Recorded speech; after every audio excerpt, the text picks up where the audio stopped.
What's up, everyone? Welcome to another episode of Wildlife with Ray. Today, we're going to head back into spring 2024 and way up into Quebec in Canada for some boreal warbler species and other songbirds that were up there. This was an amazing time. This was my second time up there, and this was the first time I ran a workshop up there for all of these species. It's so diverse. There's so much habitat, so much songbird warbler diversity up there. And the other thing that's really amazing about being up into this particular area of boreal forest, in my experience, is how many of these birds there are. There's so many birds. It's just, there's sometimes you walk out in the morning and the dawn chorus is going and it's deafening, and there's amazing birds everywhere. There really is. So let's jump right in. Here's some of my favorites from the trip. And I'm going to start by showing you guys where we actually were. So this is the habitat, and this is where we actually stayed. So Emily and I went up there about a week before I had to start working. And like I said, this was our second time up there. We were up there last year, so I did some scouting up there to make sure this would be a good place to do a workshop, and it was. So put together a workshop. I had 4 people, I think, 4 or 5, maybe 5, come in for this workshop. And this is really showing you what it's like there. So this is the habitat that I'm really after there, not the logged section like that. But this is what I would do. It's just middle of nowhere, like absolutely middle of nowhere. Forest Service roads just back as far as you can go. Emily and I stayed there a few nights, and then we stayed some other places some of the other nights. Didn't have all the guests stay out in these places, by the way. They actually stayed in a nice hotel in I say a nearby town. A nearby town for this area is like half hour, 40 minutes away kind of thing, because like I said, my goal is to get out into these mature, older spruce forests that are just vast. And yeah, you just drive these dirt roads forever and get out there. So anybody interested in doing a trip like this on their own, I think you can do it. You know, if you really know how to find warbler species, how to research habitat and stuff like that, it can be one hell of an adventure to get up there. So yeah, first day there, I actually started going out and scouting for birds right from where we stayed here. So that shot that you saw of this pine siskin right here was taken, I think it was just like right down here, right down this road a little bit. And so yeah, I just start walking these Forest Service roads. The nice advantage of those is really easy walking. You don't have to go bushwhacking into the forest and stuff like that. And it gives you more edge habitat. So there's usually, like, along these roads, a lot of places, not always, but a lot of places, there's smaller new growth of spruce trees and fir trees and whatever else is growing up there. So you get some smaller stuff that's a little bit more eye level. So you're not shooting up into the tops of everything. And the edges also tend to be a little bit more filled out. Even with the mature trees, because they get more sun, they're just more full and nicer for perches and stuff like that. And that's a really good thing. So that's the habitat I'm looking for. And so now my goal this first week is to find as many species as I can consistently in areas. And so that's what I'm going to bring everybody back to photograph that. So this is all going to be scouting. This is just me shooting. I don't do a lot of shooting when I'm scouting. Of course, I have the camera with me, and I want to see what birds might be cooperative and what locations might be photographically nice. So there's some magnolia warbler. Here's another, that same magnolia warbler.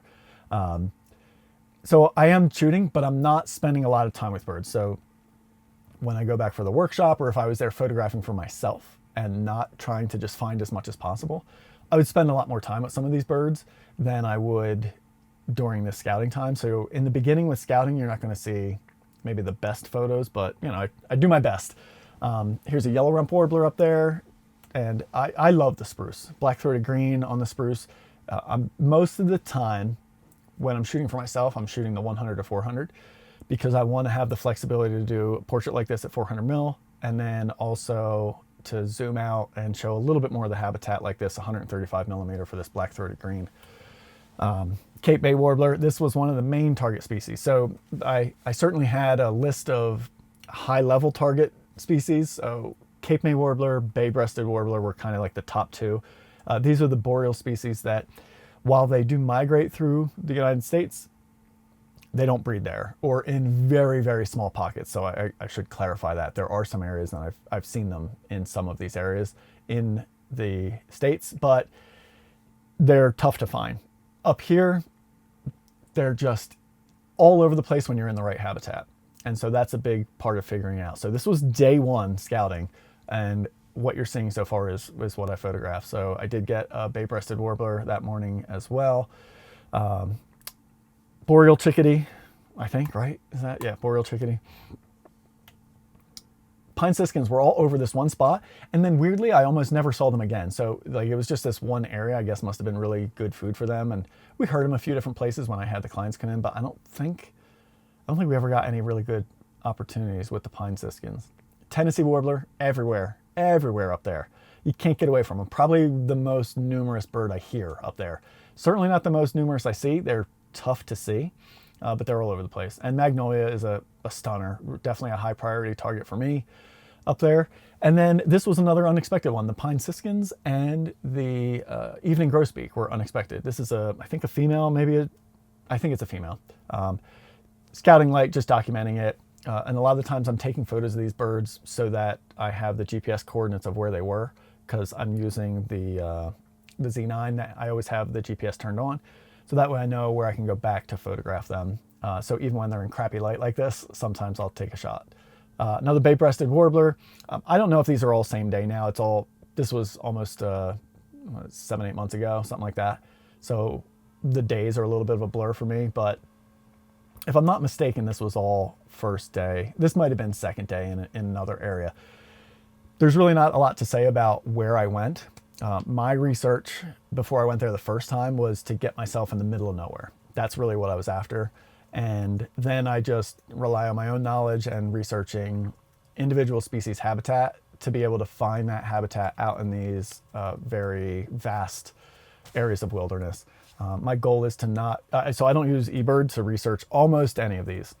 There was a handful of species, so Canada warbler and mourning warbler were two other high-level targets, but they definitely don't frequent the habitats that I was spending a lot of time in. They are a little bit more specialized, and so I did use some eBird research to try and find them, which did help me out. Although by the end of it, I will say I'm proud of the fact that I was able to find some mourning warblers just out in the areas I was in, just based on knowing their habitat and just putting myself in the right place. So here's another, what do we have here? Just white-throated sparrow. That's from my friend Brad James. He's a white-throated sparrow lover, so I had to shoot one and send it to him. But it's hard to photograph sparrows when you have all of these other birds, So here's another Tennessee warbler. This was the first mourning warbler I found.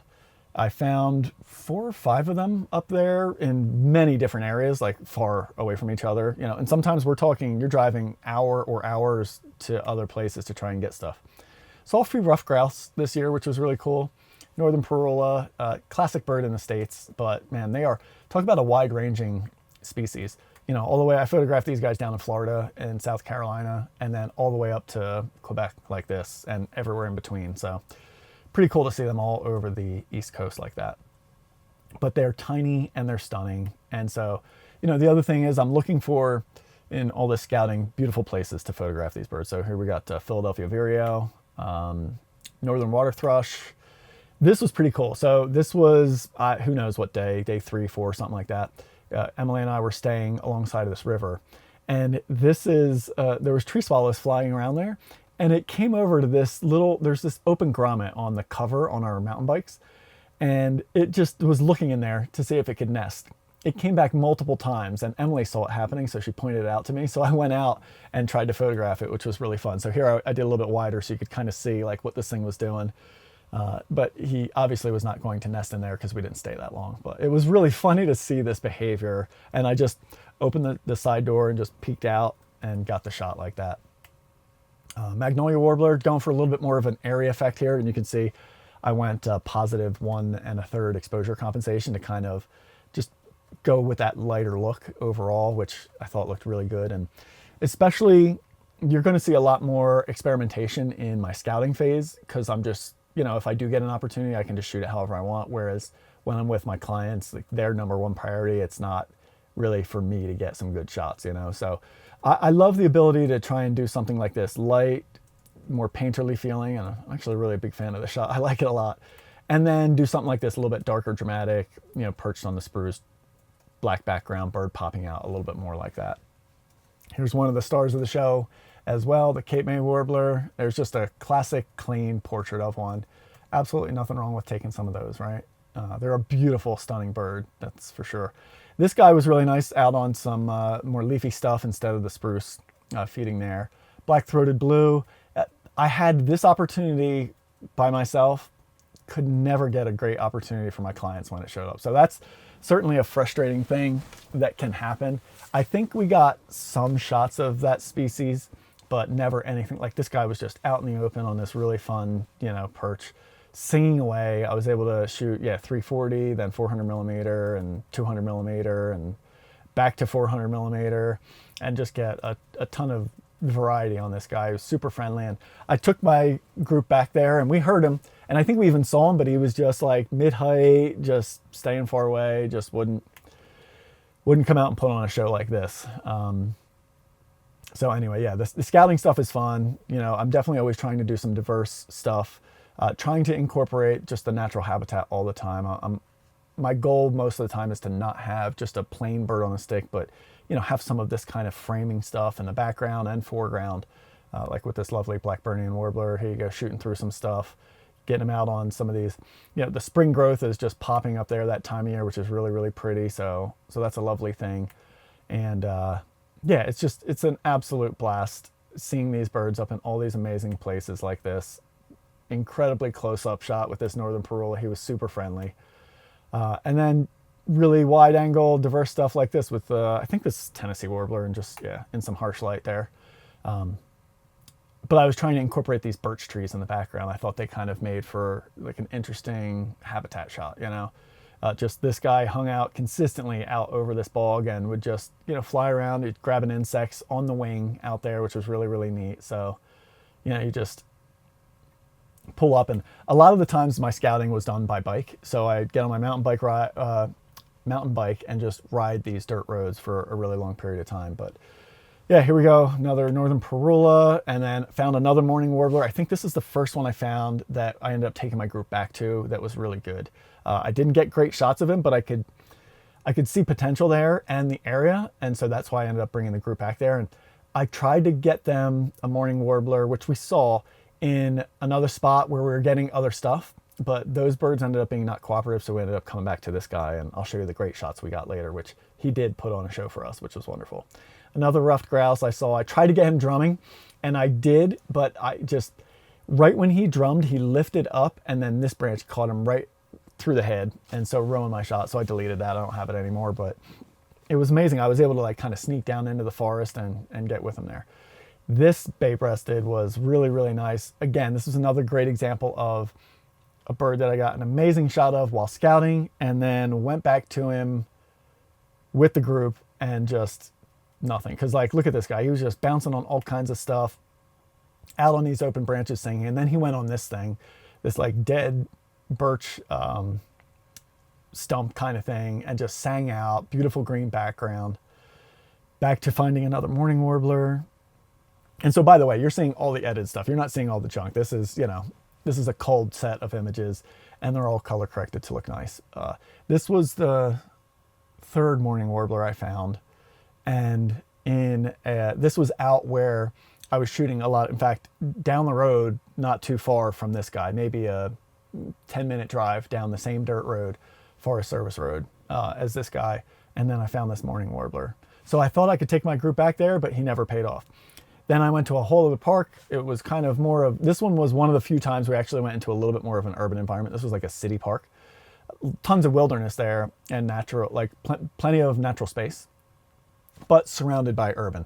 It was the one place we went like that, because everywhere else was much more, you know, out in the middle of nowhere, like you saw in those drone photos from earlier. So yeah, this morning guy was really good. So that's where I got him, right? So I got the Canada there, and then this morning was really good there. And yeah, I could definitely see the potential with this guy. And I got another Canada there. I think I found like multiple, like 3 or 4 Canada warblers there. All right, so this is the first shot of the workshop. First morning, I took everybody out, and so now it's workshop time. And we started with a Tennessee warbler up here. We had a, I can't remember if it was a Cape May or bay-breasted. I think he hit this perch for like the shortest period of time. This is a small tamarack tree out in the open, kind of like a small clearing on the side of this mountain that you could kind of walk up this road to. Beautiful, beautiful habitat, beautiful perch, as you can see. Yeah, this, I forget if it was a bay-breasted or a Cape May, but they would go out there, these birds would go out there and like feed from it, you know what I mean? And this one just hit it for like a split second, was gone, you know. But we did get some northern parula in there. There's a bunch of northern parula through there. Blackburnian out with some of these flowering trees was nice. On our way back, we caught this northern water thrush right by a river, so got this shot of him peeking out. And I think the light was starting to get a little bit sunny there. And then we walked, we went back to the van, had a little lunch or a little breakfast snack kind of thing. Then we kept going and then started found a good male evening grosbeak. So got some shots of that. This magnolia warbler put on a show. He was so cool. And this is the kind of thing that like I always want to happen. So, you know, for anybody not familiar, I definitely use some minimal playback with these birds to try and get them out in these areas so that we can see them and photograph them. This bird was just a star. He did exactly what you want for every bird, and so very few of them do. And that was, he was in the area, I heard him, I played the call, he came right down into these branches, I never played it again, and he just started feeding. And that's exactly what this is. So he was bouncing around these branches, so everybody got like really nice portraits of him, but then he did some really cool feeding behavior like this, and like this one was one, and here's another one. Oops, sorry. Let's go back to showing you the photos. So this one was one here where he was feeding, and like I said, he's bouncing around these branches here. And then he did this like stretch up thing, you know, where he was just like stretching up taller like that to reach, and just these funny poses. And then he would just bounce around the branches and you'd get shots like this, you know. And so that's the goal. That's what we're trying to do every time. And that did happen with a lot of these birds, you know, because there's so many of them up there. I was definitely able to do that over and over again with them. Further down the road, we found this northern water thrush who was coming out and bopping around. Then we found some more grosbeaks as well. I like this shot, kind of that peek out kind of shot. You know, it's not totally clear, but this is how we see warblers a lot of the times. And this plant, whatever it was, I'm not really good with my trees and plants, but really, really neat leaves and just shape and color to it. Here's a young, I think a female or a young, I think that was a female actually. Yeah, because there's the male, really nice dark black head. And I think this was a female who was really good. And then I don't know if this is, yeah, this is him. All right, so this Cape May, we're walking down this road. This is like hours in on the first morning. I say hours in, probably like 8-9 hours in of shooting that morning. I kept everybody out for a long time.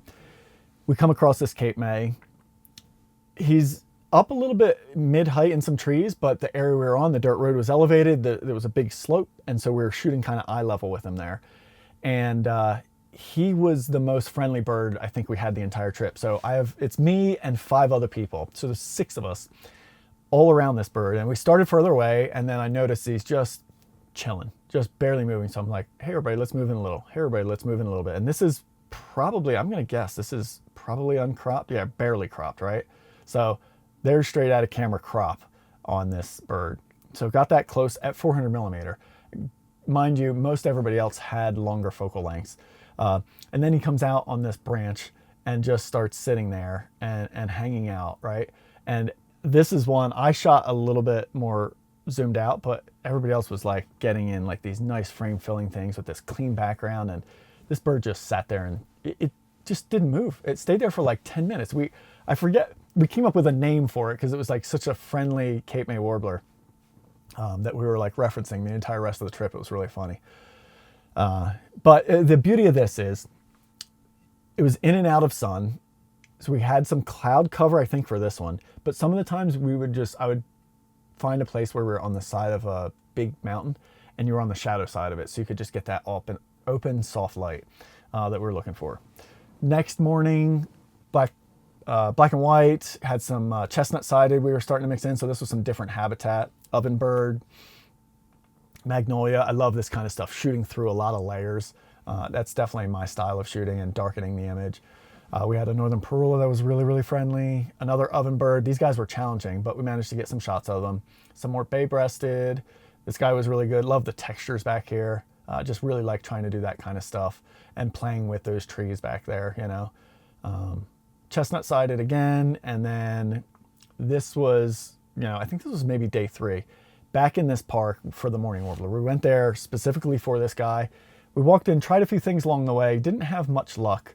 And then we went out to this field for this morning warbler, and the light could not have been more perfect. I mean, look at this lighting. And I think I'll reset this for you, or maybe this might be, yeah, that's my edited Photoshop file. But even this one, you know, like, look at the lighting back there. We had some sun, soft sun through some clouds kind of filtering in and hitting the background, but not hitting where this was, because there was a big set of spruce trees putting this whole tree that the bird was in shade. And so, like, there you go. That's straight out of camera, you know, just beautiful dynamic light. It was bright and vibrant, and you can see, you know, 400 ISO at 2/50th of a second. So getting really good shutter speeds there, because there was plenty of light. And there's where some of the light was kicking in nicely, but just, oh, it was such a great spot for him to hang out. And he put on a show there. He really did. Gave us a lot of opportunity. I saw some portraits from my clients, just some really close-up, beautiful shots. And then they got a lot of stuff like this as well with a little bit more scenery. And then we started finding some Canada warblers, worked with them for a while. And this guy was, I remember this one, this Philadelphia vireo, was just on this tiny path. We were walking a trail at this park, and he just popped out right out of this brush onto this branch there. Again, all 6 of us standing right there, point blank, and he just sat there just looking at us for a little bit. I think he sang, but I don't know if I got any shots of that. But just beautiful, beautiful light. We had great light that morning. White-throated sparrow, chestnut-sided warbler. This was all at that same park. So this is all from the morning warbler on to this, all the same place, and getting some really nice diversity. And then we ended up, I think we wrapped up that morning with, oh, that's right. We worked really hard for this Cape May, Canada warbler. And then on the way out, we were walking out, we were kind of done. Everybody was tired. We were just heading back to the van. And then I hear this American red start. So I stopped everybody because it was on this open hillside at this park that I guess at some point had been mowed, but now was let grow. Like, all these ferns were growing. It was just this open slope of ferns. And he was right by this big tree that had fallen into it. And I heard him in there. I was like, hey, everybody stop here. And within a little bit, he was out there dancing on this perch like that. And this is my favorite shot. He actually was like stretched up, looking around, you know. But I was able to frame the ferns in there quite nicely, and everybody got some really good opportunity with that bird. Next day, I think we did a long drive. We were going for a Connecticut warbler that I'd found the year before, but no luck this year, no Connecticut's. But we did have yellow-throated, or yellow rump that you just saw. The red-eye vireo, this guy was really good in this really nice mature tamarack branches that were hanging down low. So we had a good time with this red-eyed vireo. Some really good cooperative magnolia warbler, ruby crown kinglet, some more yellow rump. And then we found this magnolia in this spot. The sun was interesting. It was strong, but it was just filtering through. There's all this old man's beard hanging on there, and it just looked stunning in the background. It was just really nice colors and everything. This, I think this was our last morning. Yeah, last morning. We go back to a spot where we were just going to try and work for, this is where I had that black-throated blue originally, so we were just going to try and work some more of the standard boreal species. So we start here, and then the morning looked like this. Right when we pulled up to where we were going to park, this was there, and these ringneck ducks were out there. I think they were ringneck, yeah. Unbelievable scene. Like, look at this stuff. So this was the first thing we shot. We're like, hell yeah, we're taking advantage of that. And I loved having the 1:400 for this, because I was able to do 400 millimeter like that, and then 100 millimeter like that, you know, and just mix it up. There's your straight out of camera on that one. There's the final edit right there. So just an amazing mood. Would have loved to have had some warblers out there, but just a little too early. They weren't too active yet. It was a cold morning too. I remember that. It was pretty chilly that morning, because most of the times it was really nice, but man, did I have a good time with these ducks. Yeah, it was just a beautiful, beautiful spot. And this is just shooting some scenery there because it was so stunning, and the sun coming through it. And Walked down the road a little bit. We were trying for the black-throated blue, but we found this amazing black-throated green. So we certainly won't pass on anything, you know, even though when we were trying for certain things. And then it was interesting. We had worked really hard, I think the day prior, trying to get that Canada warbler. And you saw, I think some of the group with me got some decent shots, but like that was about the best I was able to get, you know. So okay, but nothing amazing.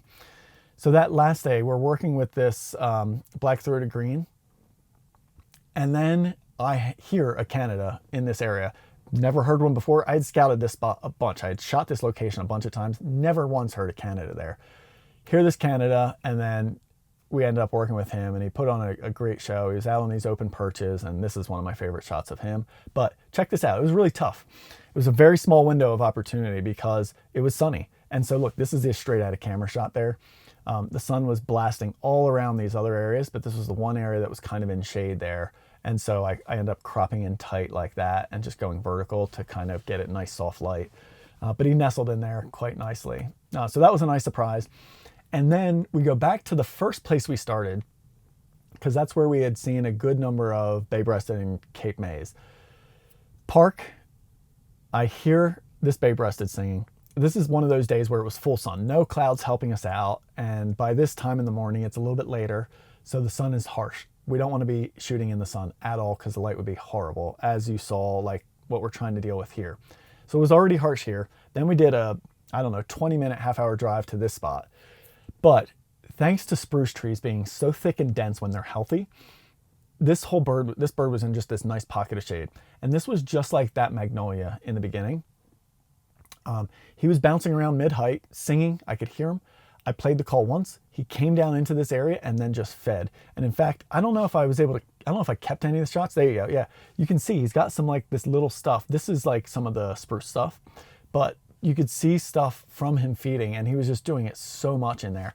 And then he was landing in some of these like beautiful leafy spots as well. And just a beautiful, beautiful opportunity to photograph this bird. He was eye level, just stayed there. Everybody was able to move around, pick different directions. He wasn't scared of us. The open shade light coming in was beautiful. So he had beautiful light on him and catch light. And you can see here, right? Just beautiful light. And this is actually one that needs a little help. Like, look how magenta this thing is. I never fixed the white balance enough. It needs to be a little bit warmer and far less magenta. Like, that's more like what the color should look like. There we go. So far less blue. Anyway, just beautiful light coming in, tons of opportunity, and this was kind of one of the enders. And then this was the last bird I think we photographed. Yeah, we had a beautiful male evening grosbeak, came right out on this open perch for us and gave us a beautiful, beautiful show. So yeah, that was the trip there. Here's again some of the favorites. I'll show them to you there. This is really what it's about, going to these places. You know, these are some of my favorites I was there almost 2 weeks, you know, and the thing with it is it's a lot of work, you know, it's a ton of hours out there, and it's just a ton of work, so much time covering just a lot of territory. You really need to know your audio. So I found all of these birds by listening and hearing them first before I ever see them. And so I'm familiar with most of them, but even the ones I'm not familiar with, after 2 weeks up there, I know them pretty well.